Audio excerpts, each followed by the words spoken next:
All right, everyone, how are we getting on? Wednesday morning briefing from the Celtic Way. We're a little bit late today getting started, so thanks for bearing with us. Technical difficulties. I put my hand up. It's not actually my fault. The platform that we're using, I shouldn't probably badmouth just in case they cut us completely and we end up just not being able to speak at all. Some issues there. So I'm on a different webcam, different microphone, so I might sound and look a bit different. But these two look as good as always and sound as good as always. Guys, how are you both?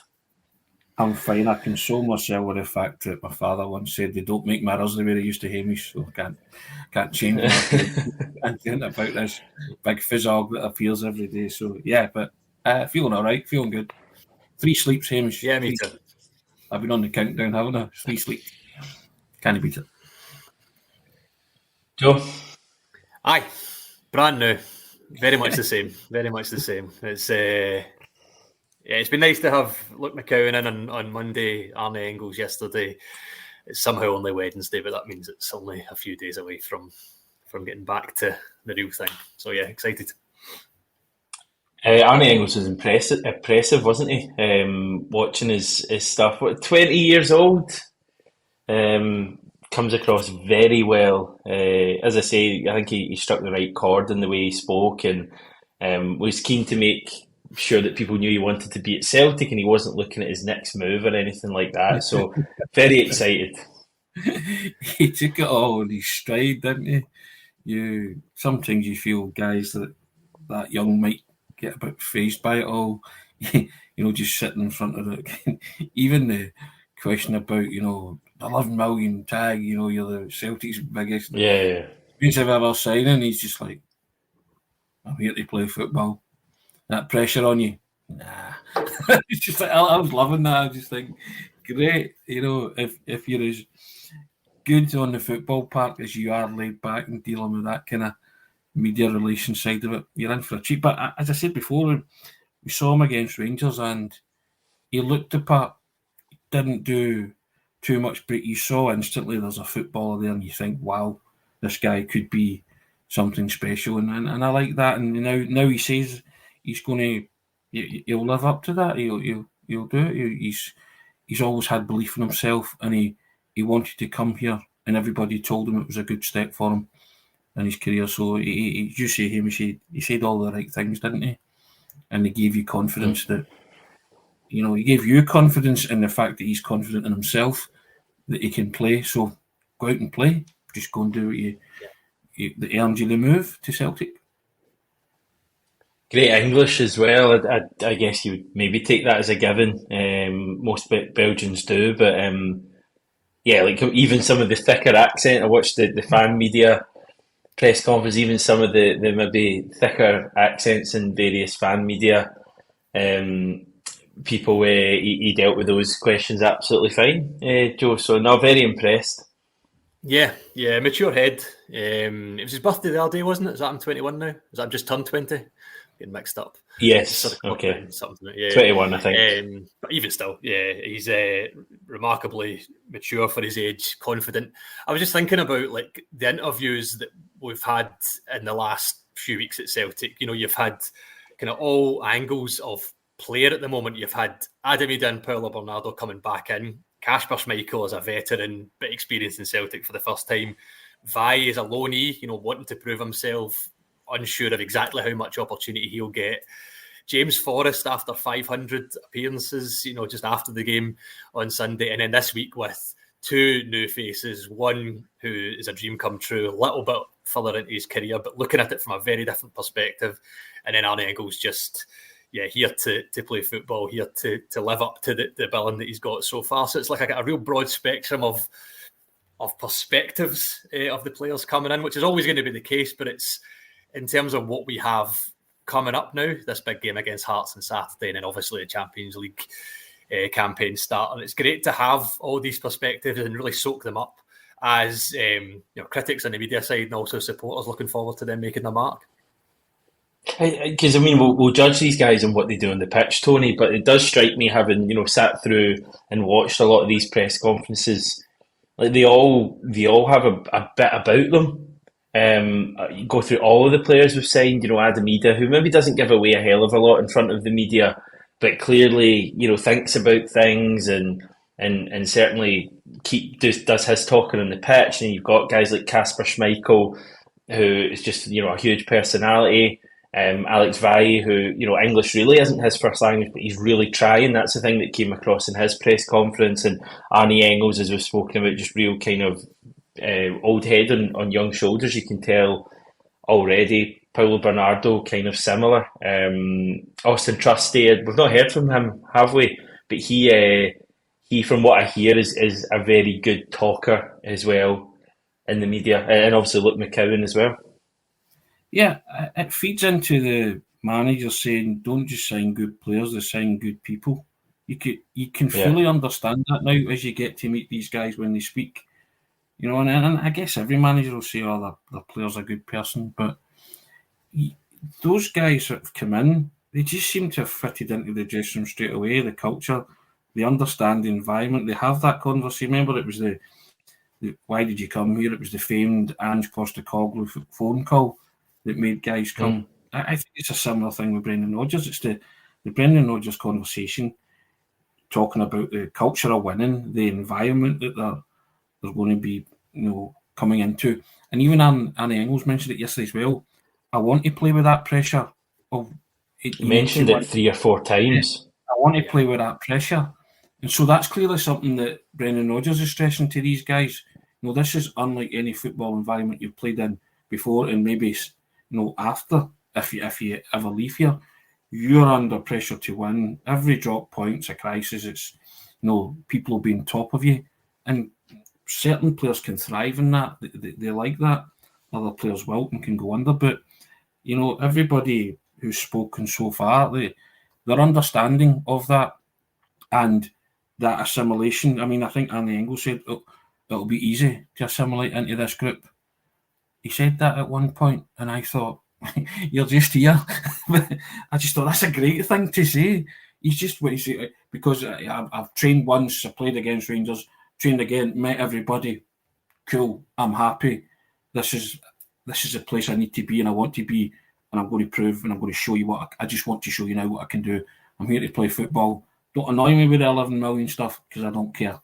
I'm here to do something. And that I think all the players that come in like that culture, and they like the environment, they like the manager, they like the captain, and they like their teammates. And it feeds into that. You trust the manager when he says he brings in good people, because you look at these guys and you think, right, you do look like someone who's going to slot in here and fit in, and another piece of the jigsaw. So that's why you're confident, you're excited moving forward about what this team can produce as a collective. I mean, it seems from the outside like a very together group. Like it genuinely, and it seemed, to be fair, it seemed like that for a number of years now. But at the moment, even though there's players from all over the world, all walks of life type thing, you can imagine Arne Engels and you can believe him when he says, I come in. And I think he said it was in the build-up to the derby, basically sat down and chilled with his teammates and all of that stuff. And that was the first time he'd actually sat and got to know them. But you get the impression that it would be quite an easy environment to come into. You don't get the feeling there's like any bad eggs there. And listen, we've had players in the past that we've loved, but there's always maybe been a feeling that you maybe wouldn't want to go out for a pint with them, for example. But you feel like with the majority of these Celtic players, I don't know if they all drink, but you feel like you would, because they genuinely seem like a good group of people. And it must be great for guys like Engels coming into that, Joe. Yeah, 100%. And I think he was asked about, I think it was in the written press, he was asked about the Robbie Williams song, the I'm loving Engels instead or whatever, and he joked about it, said he loved it. Again, whether or not he hates it or loves it, the right response is that he loves it. It gets people on side, he gets a bit of a laugh. And then he was asked about, in terms of hypothetical initiations into the squad, would he get up and sing it in front of his teammates? Obviously all tongue-in-cheek, but he took it really well. Like you said, Tony, taking everything in his stride. And he said something like, I hope not. But he says something along the lines of, I'm paraphrasing, but he he feels like he could do that with this group. And it's kind of tapping into what you're saying. You know, he's only just in the door and he feels like he can have a laugh with them. He said he's only got talking to them in snatches. I think he's only trained twice, which would be Monday and Tuesday, obviously. And yeah, he's not really had that because he's been away at Nationals. He's not really had that time to bond with them properly, but already he feels like he could. And I mean, when things weren't going as well as possible or as well as we'd hoped last year, Callum McGregor was talking about maintaining the message at Celtic. You know, we must win every single game, and he said it not long ago about when you lose, it's a crisis, and then you win a game and then you lose a game, or you draw a game, and it's a crisis again. But he said, you know, they came through that last year. They say come through it. You finished the season 8 points in front, and also get a domestic traditional league and cup double. Coming through it doesn't seem like the right way to describe it, does it? But there was moments where it was a bit touch and go. But McGregor's spoken loads about that togetherness, that unity, and how that got them through, and how now they're all, you know, really feeling the confidence, and that must be exuded from everybody. I can only imagine that Lennoxtown behind the scenes is a really good place, because we can feel it on this side every time we speak to someone and they present, as you say, all the different kind of people we've spoken to over the last several weeks, or heard from in the last several weeks, and they all feel like they're feeling the love, whether that's James Forrest that's been there for 500 appearances, or it's Luke McCowan, or it's Arne Engels. So, yeah, I mean, who knows? It's almost like the pessimist in me doesn't want to overextend and say, oh, come December, we could have the League Cup in the bag and a really successful Champions League run. Maybe I just can't quite allow myself to think like that. But at this point, whether or not the prediction ages well, everything is going well. You know, great pre-season, great start to the domestic campaign, League Cup win as well in there, Champions League, with players who want to be here, who could prove themselves on the big stage. You know, bring it on, I hope. Yeah, no, I mean, it's massively exciting. Like, I'm so excited. I don't know if you guys saw Nicholas Kuhn scoring a worldie in training yesterday as well, and stuff like that just gets you further excited, and you can't wait to see the team back in action. But I'm really, I get the impression from Engels that he's just a really driven young guy who wants to get to the top of the game, and has a plan to get there, and he's replacing Matt O'Reilly, and I think he seems quite similar to Matt O'Reilly. Not totally, not the exact same, but the way he comes across. And I don't think he cares that people are saying, you know, the pressure, you're a Matt O'Reilly pressure, we've spent all this money on you. Give me the ball. I'll show you what I'm about. Just leave it to me. I love that attitude. It's just like, you know, it's white noise. Just blank it out.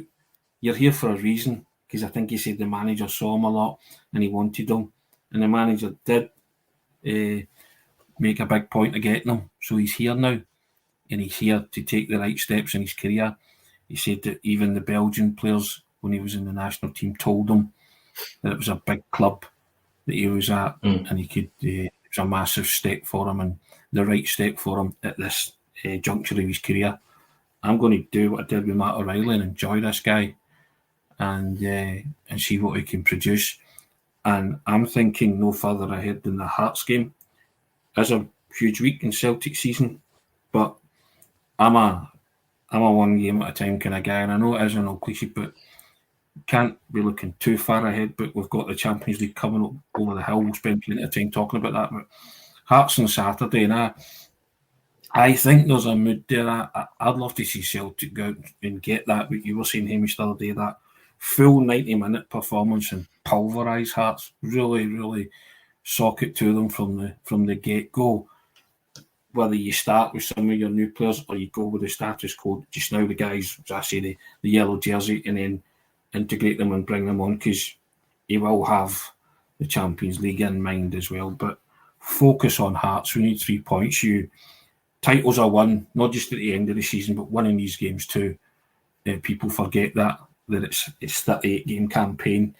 So, the title winning matches and all the excitement at the end of the season is great, but your momentum is built here, and Celtic have had a wonderful start to the season. We want that 100% winning ratio to continue, so you can take that into the Champions League and hopefully, as we've spoken about, get that campaign off to a flyer. But Hearts for me is a big one for Celtic in terms of, I just think the the music and the vibe surrounding it's going to be so good, and the fans will get everyone's buying into it now, aren't they? We're all in the same place, aren't we, and on the same page. We all want what's best for Celtic.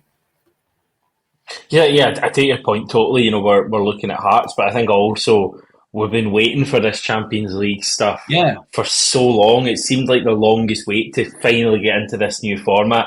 And I think on Saturday it kind of starts in a way because that'll be Celtic back, and there's going to be a buzz around Celtic Park, even though obviously Saturday's a Premiership game. There's going to be a buzz about the place because everyone knows that's us getting into this chunk of fixtures where we're going to have the Champions League to come and we can finally see these new players. So yeah, I agree with you guys. I just can't wait to get through the next few days and into Saturday. A bit of chat about Adam Ida. A few people maybe a little bit concerned about Adam Ida. People saying maybe he's got injury issues. I think he played for Ireland last night briefly. I'm just going off some comments. I've not actually seen what the script was there.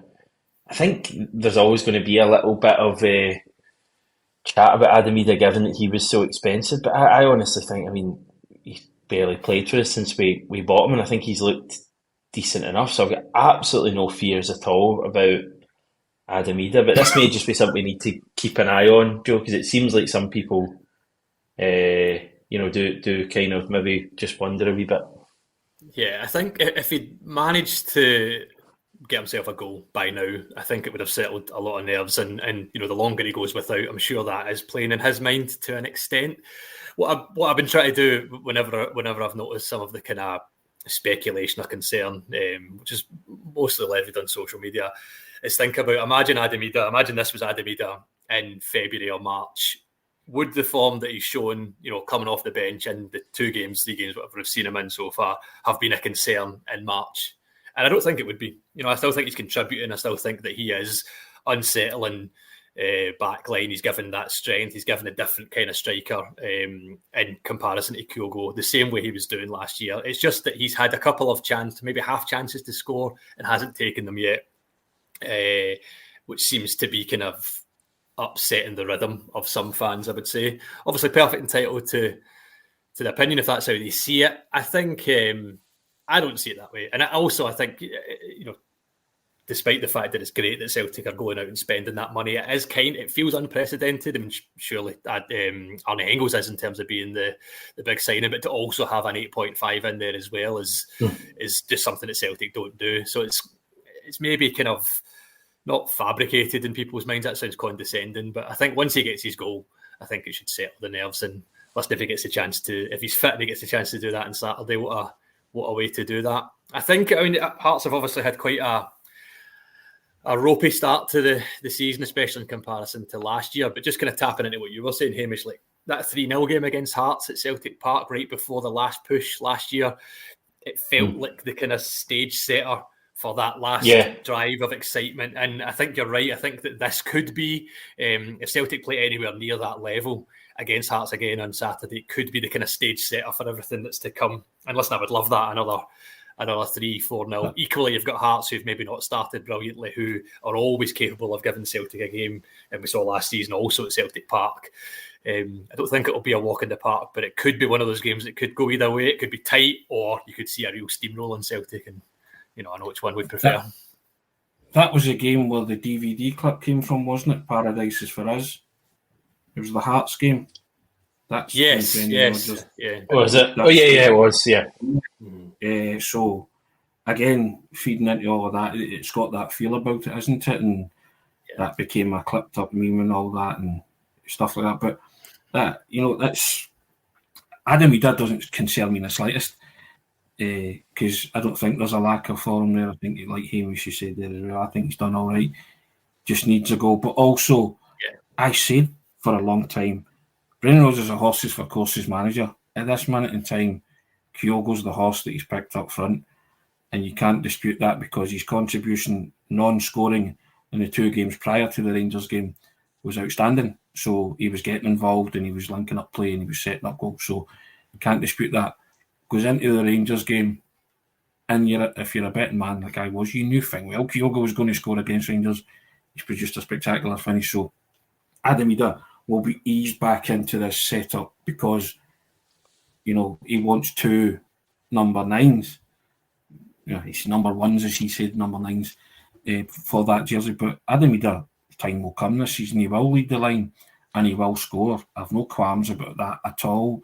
And I think lots of people are reading too much into it and, haven't. And it's their opinion. It's fine. They're allowed that. But I don't think you can diss the guy who was a big, vital part of your Scottish Premiership and Scottish Cup winning season last season.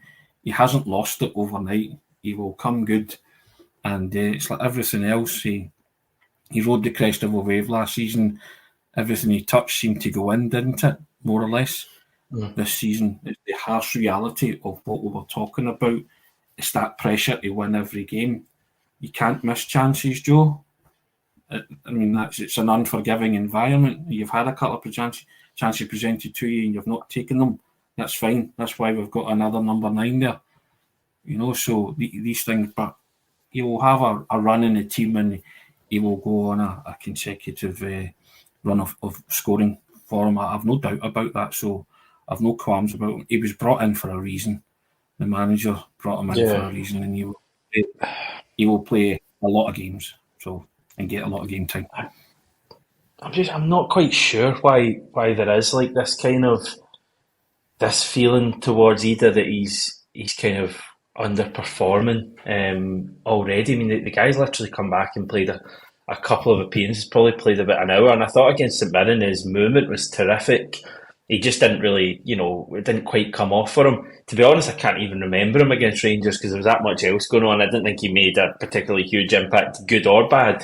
But I just think, remember when there was a saga about signing him going on, and some people were going, he's rubbish anyway, we don't need him. And the end of last season, thing again I struggle with a little bit. People look at that game at Rugby Park and they say, that was the game. And it's like, Ida was brilliant before then. Some of the big goals he scored, Ibrox, and he got us the wins at Motherwell and Hibs, and some of his other performances were great. And I don't know, it just seems to me that there's maybe a little bit of unfair kind of criticism that he gets. I think he's a great player, and I think he's going to prove to be a terrific player for us. I think at Rugby Park that night he upped at a level.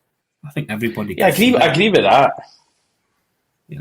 So and that was the game, but I think fully convinced the manager because he was unplayable that night on plastic, which is a surface that Celtic have traditionally struggled on, and he was great. So, anybody who doesn't think there's a player there in Adam Ida, then I can't help them. If that's fine, that they're entitled to their opinion. I wholeheartedly disagree with that. If people think that Adam Ida's not what Celtic want, again, they're entitled to that opinion, and I wholeheartedly disagree with that. He will prove his worth. I have no qualms about that, and nothing that he's done since he come back suggests to me that he won't fit into this team and won't play, as amount of minutes that the manager allows him. So, and he won't score for this team. So, I have every confidence in him moving forward. Sorry, Joe, I thought you were going to say something. Not at all. No. I mean, I was just going to. I think we're all in agreement. He's not a flair player. He's not a player that.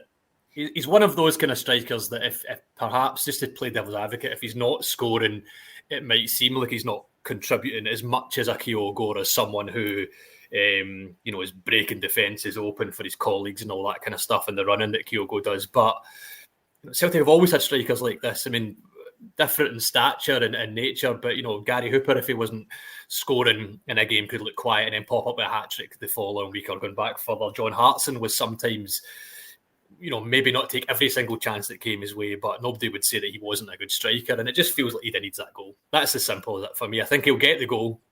He'll probably take the pressure off himself. He'll maybe score another couple, whether that's on the big stage or it's against Falkirk or whenever, and it'll just go back to the kind of form that we've saw in January. I think that handling the pressure, wanting to be here, knowing his place in the team in the sense of not always being first choice and being able to offer something different, he ticks all those boxes. And I think that, I think it's premature to be critical of that. And I'm sure his biggest critic's himself. The game against St Mirren, that he had those half chances. I bet you he's looked over the tapes again and been like, yeah, maybe I could have did this differently. Maybe I'll do this differently next time. And I've every belief that he will. Yeah, and there is instances of maybe players trying too hard, and I think Adam Ida's fallen into that. He's wanted to get off to a flyer, and the St Mirren ones in particular. I thought if he did what came natural to him, he'd probably have scored, but maybe it was in his head. I need to score. And players can try too hard. Sometimes you just need to relax a wee bit more. He's here. He's a permanent player. Just let it flow. Yeah, I just wonder sometimes when things are going so well, we need to find something to be moaning about. And I genuinely on the pitch, I don't think there's anything to moan about right now on the pitch. I can't think of maybe if I think much harder, I can think of something. But right now, off the top of my head, I can't really think of a player or a position worth moaning about. I think things are great at the moment. Obviously, that's going to change when we move forward. Chilpil, who's judging from the comments, a big Ida fan, like us, I think, saying starting against Falkirk. I'm just wondering, does Ida start? And just throw it out there: does Ida start either of our next two games against Hearts or Slovan, or does Kyogo start both of them? Waiting for each Kyogo other. For me. Kyogo for me. Both of them. Yeah, both of them. Unless, even in Europe, because the thinking is maybe Ida, that physical presence might be good in Europe. That's possibly what he's brought Ida back for. If he has a game plan and a structure for Europe, which he clearly will have, and Ida might formulate part of that plan. So, but if you're asking me just now, Kyogo starts both. Because remember, Kyogo scored a wonderful goal against Atletico Madrid. Brilliantly constructed goal. Yeah. At that level. So it's not as if Kyogo can't do it. I'm not saying Adam Ida can't do it at that level either, but I'll at this moment in time, Kyogo certainly starts against Hearts. Again, It's a wonderful headache to have, isn't it, for the manager? Who are you going to play up front against Slovan Bratislava? Kyogo, Adam Ida. One who just a goal scoring machine and the other who you paid £8.5 million for. You see that Joe said it as well, that's unprecedented. So you leave those big calls to the manager, don't you? But if you're asking me at this minute in time, from a standing start on Wednesday, it's Kyogo for both games right now. What happens in between times, we shall see. But Kyogo certainly starts on Saturday. I guess Kyogo's not had any international football. I just wonder with the two big games coming up, does Brendan Rodgers, play one of them one game? Does Ida possibly play this weekend? And then you have Kyogo, really fresh and ready to go. We'll wait and see. Joe, generally in terms of the whole team, Joe, do you name the same 11 for both of these upcoming games, or do you rest some players maybe just kind of change a few players for this Saturday? What do you think the manager will do? With a question mark over Alistair Johnson, we're hoping that everything is fine there. He's the only one in terms of potential injuries coming out of the international break, certainly that I'm aware of. I think the same team for both games, and the reason I think that is kind of what we touched upon yesterday about the midweek games not having sunk in yet. This is where, from next week onwards, where the squad will start to have collective fatigue, if it's going to have it at all over the course. I also think that, again, like we said yesterday about the opposition next Wednesday, this is a game that Celtic need to attack and we have to assume will attack. The Bratislava coach has said on more than one occasion, he's been in the media saying, he thinks that Celtic Park is one of the best atmospheres in world football, that he thinks they're coming up against one of the best teams in the Champions League, whether or not this is mind games and all that kind of stuff. I think that they'll want to meet Celtic further up the pitch to try and combat those first 15 minutes where I assume that we'd be having a real go at it. And I think Kyogo, for me, is that kind of player to be playing on the last shoulder. And Tony mentioned that Atletico goal. That was one of the best European goals we've scored in recent memory. If only the game could have stopped after 15 minutes or whatever it was when Celtic were playing so well. But yeah, I think for me, it's the same team, unless something changes things in terms of injuries or the unexpected on Saturday. And then after that, Falkirk onwards. And with different opposition, with Dortmund and everyone else, where we might be playing a little bit more of a defensive setup, that's when things start to change. But as Tony said, what a brilliant headache to have. And that feels unprecedented for us going into Champions League, but we're not thinking that we're short or somebody's injured or, we're going to be in the back foot. To be attacking it on the front foot is a great position to be in. Yeah, it's going to be interesting. I wonder if someone like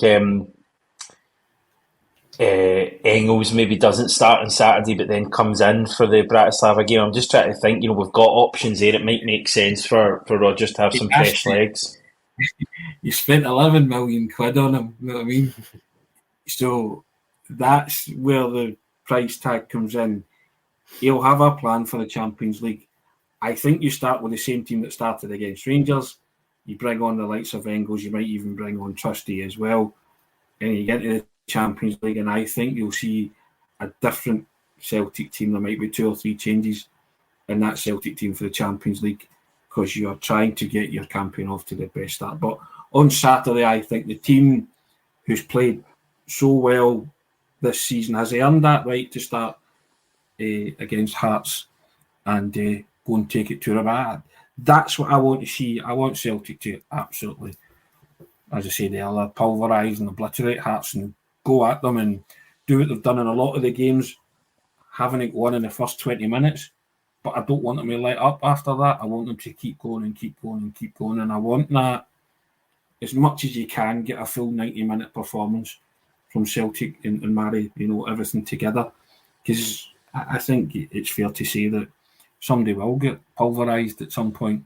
And I just think Saturday's right for it. Hearts are coming on the back of a horrendous start to the season, out with their opening game at Tynecastle against Rangers, and the manager's under pressure. It's no our concern. We don't care. It's all about what Celtic do, and I just want to see them attack this game with real gusto and send you into Wednesday night up there, and with every Celtic supporter on Saturday want to be saying, bring this on, let's get into this Champions League and feel confident that we can actually achieve and do something come Wednesday night at whatever time. We might feel completely different about it, but at this moment in time you're quite excited about what's to come. A great week. It's a great week of football for Celtic, isn't it? 3 home games and all different competitions. There'll be different teams probably for all of them, so it's great, that headache, because you play mind games with yourself and think who's going to play in each of these games, because it will be different, and that's a great thing. If we win these 3 home games, imagine how good we're going to feel at the end of it. Back at Hampden in the semi-finals of the League Cup, Champions League campaign off to a winning start, and still 100% record in the league. Obviously, there'll be a hell of a lot of stuff still to happen, but I think it's going to be a big 8 days, isn't it? A big 8 days from this Saturday to the following Sunday. Three big games at Celtic Park. Can't wait for it. Anything else on your mind, guys? No, I'm just pretty pleased that, again, I'd like to hear a little bit more, which I'm sure will be addressed in due course, about Alistair Johnson. Like we were saying the other day, I think everything is okay, but I would just like some definitive news from that. From his injury with Canada, but otherwise, it was funny when you say like it's 8 days. It doesn't. Somehow it feels like it should be a lot longer. It's only 8 days, and yet, you could be coming out the other end either high as a kite or wondering why you let yourself get subdued about Champions League and everything. Yeah. It's the manager. You speak a lot about optics. It feels good at this end, and I don't think as and I say as critics, but we're Celtic minded critics and as supporters as well. I don't think it's unreasonable to get excited, and I appreciate what you're saying, Tony, about thinking game to game, and that needs to be what the manager and the team do. But we're allowed to let ourselves ponder, what could be. And I think that if ever there was a time to do it, whether or not these statements age well or not is irrelevant. It feels good just now, and it's worth being optimistic. And despite our self-deprecation as West of Scotland Celtic supporters, it's still it's an unusual position to be in, and I don't know. Speak to me in 8 days. I just need to keep myself on terra firma. You know what I mean? Oh, absolutely. Yeah. I could wax lyrical and go off my head about how excited I am about it, but I just try and say, right, okay, Hearts, just focus. But you're right, and I think the former manager said that as supporters are Celtic-minded people, you're allowed to let your mind drift, aren't you, about what things you see in it. But as Hamish said there, come out these next 3 games if you win, as the managers often won't, of saying, that's the plan. The plan will be to win every one of these 3 games. Yeah, that's in that 8-game stretch, and feel very good about yourself. In terms of what we're talking about the unity just now, sorry to cut you off, Tony, but right. if we come through these three games and win, the faith in the manager, like we've spoken about before, being restored, that gets up to an extra notch. The faith in the team, the unity between the fans and the supporters, and embedding these new players. You imagine what it'll be like in 8 days' time if they've come through 3 victories, as you say, Hamish, a semi-final at the National Stadium, on course to get that trophy back, as the captain said in the summertime or whenever it was. A good start to the Champions League and continuing to do well in the league. That'll really bring those players into the fold as well. And I'm sure there are no doubts that they've made the right decision to move here, but it would certainly consolidate things, wouldn't it? Yourself and myself, Hamish, you're really looking forward to the Champions League because that's where you want to do something, isn't it? That's where you want to make your impact and make your mark. And of those 3 games in 8 days, the middle one's the standout as in terms of imperative and importance. You cannot shy away from that. But as everybody will tell you, the next game's the most important one, i.e. Hearts. But there's a prestige and honour you want to restore at that level come next Wednesday night. And it's just so important to everybody who supports the club, the players and the manager, to get this campaign, this league phase off to a winning start. Not just a good start, a winning start. Because people say, we have to get a point. Nah, I want a winning start. And again, I've just said it there, the manager will be saying, that's the plan. Go and execute the plan. That's the thing I've got in my mind. We're talking about how good things would be if we win our next 3 games. I'd be intrigued to ask you two and everyone else in the chat, and this isn't me sounding incredibly cocky, this is me getting excited about Celtic. Does anyone actually think that we won't win these 3 games? I feel quite confident in this Celtic team. I think it's time to get excited, properly excited about the team Brendan Rodgers is building. I repeat what I said after the derby. I think this is as good a team right now we're witnessing as we've seen at any time over the past decade. I genuinely believe that. We've had some really good teams, Invincible season and just second season in particular. But I honestly think this team right now that we're seeing and the potential it has is just as good as those teams. I think it's time to get excited about Celtic and, call it arrogance, call it cockiness, whatever. I think over the next 10 days, Celtic will win all 3 matches. I genuinely do, because I think this is a proper Celtic team. And from that point, we'll take it on and see what happens. And we'll end on that note. A lot of fiery chat today, guys, in the live chat.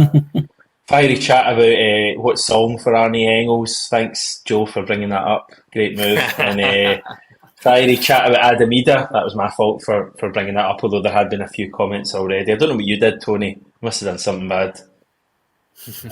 Nah, I don't know. I was just here. I'm not having the Robbie Williams chat. I can't stand that song. So, I did make my feelings known about that pretty early doors, as they say in football parlance. But hey, it was inevitable that he was going to have that song around, wasn't he? I'd actually like to see if Arne Engels performed it in front of his teammates. If you're your Celtic teammates and you want them to, that kind of humiliation ritual that they do in dressing rooms, you would get them to sing it. You'd have to. And as I said the other day, I think Luke McCowan kind of nicknamed himself, didn't he? He's got to be known as a sponge. He's just twice he referred to himself as being a sponge, and I thought, young man, you're not doing yourself any favours. That's your new nickname in the dressing room, the sponge. Take everything on board. But I like that about him as well, a bit of self-deprecation. We like a bit of that on this platform as well. So yeah, if Arne Engels is going to sing a song, then it has to be Angels by Robbie Williams, and then we drop it. That's it. It's stopped. As for Adam Ida, I'm firmly in the Adam Ida will score goals for Celtic camp. There you go. I thought you were going to give us a wee song there for Adam Ida. Disappointing. We can give you some time to work in that. Right, guys, appreciate your chat once again. Right, okay, I'll make this deal. If Celtic do an invincible season, I'll give you a song on the platform. All right. Okay. You're hoping for a bit more than a song just for Celtic doing an invincible season. Listen, that's a long way off. You certainly wouldn't catch me even mentioning that at this stage of the season. Right, okay, let's head. Thanks everyone for watching. We will do it all again this time tomorrow. Speak to you then.